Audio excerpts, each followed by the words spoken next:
15-267-1650. rpmpain.com. This news segment is sponsored by Hearst Heating and Cooling. You know, the fall candles are out and just in time for our forecast. But it's funny because today's weather was just so beautiful, it almost makes you forget sweater weather's on the way. Yeah, sweater weather not too far away, so break those out, especially as we get into the weekend. We'll talk about that big cool down here in just a bit, but here's a live look outside.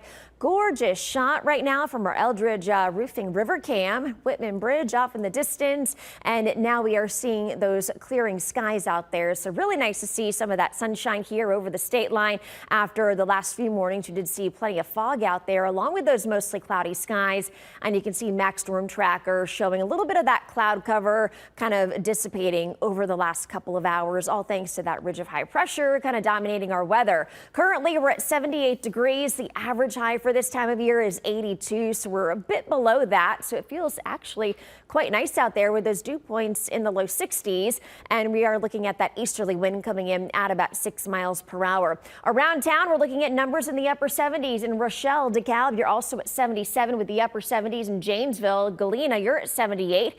Monroe coming in at 77 degrees. And for the rest of the night, we'll see those falling temperatures. Sunset tonight around 7:48. So I think after that, with some of that slightly drier air in place, we'll drop off quickly into the mid 60s by 11 o'clock tonight. And then look at this, by 5 o'clock in the morning, we're back into the upper 50s. And that's where we could be dealing with a little bit of that patchy fog once again. Overnight lows dipping down to around 58 degrees and really not looking at a whole lot of rain as we go into tonight.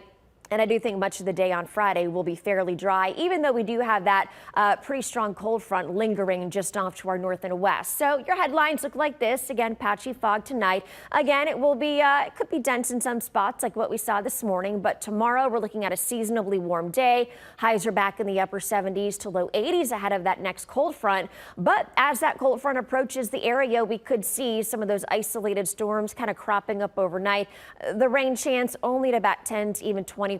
So I think the vast majority of us will stay dry. But then once that cold front kind of passes as we go throughout the day on Saturday, we are going to see a big pattern shift, and we're also going to see a big dip in that lower humidity as well. So for tomorrow and Saturday, we're looking at highs topping out near 80 degrees. Tonight, overnight, or Friday night, overnight lows are in the mid 60s. Cooler for Sunday and Monday. Looking forward to that with daytime highs in the upper 60s to low 70s. So a lot of us are going to be running around 10 to 12 degrees below average for this time of year. Notice as we go into Sunday night, we drop down to about 52. Upper 60s to low 70s are going to be hanging on for Monday and Tuesday with those mostly sunny skies, and that dry stretch of weather continues. But Tuesday morning and Wednesday morning, I do think will be the we'll notice all chill in the air with those overnight lows in the upper 40s, and then we gradually work our way back up to about 76 degrees by Thursday afternoon with those overnight lows back in the low 50s. A live look outside from our benchmark exterior sky carp cam.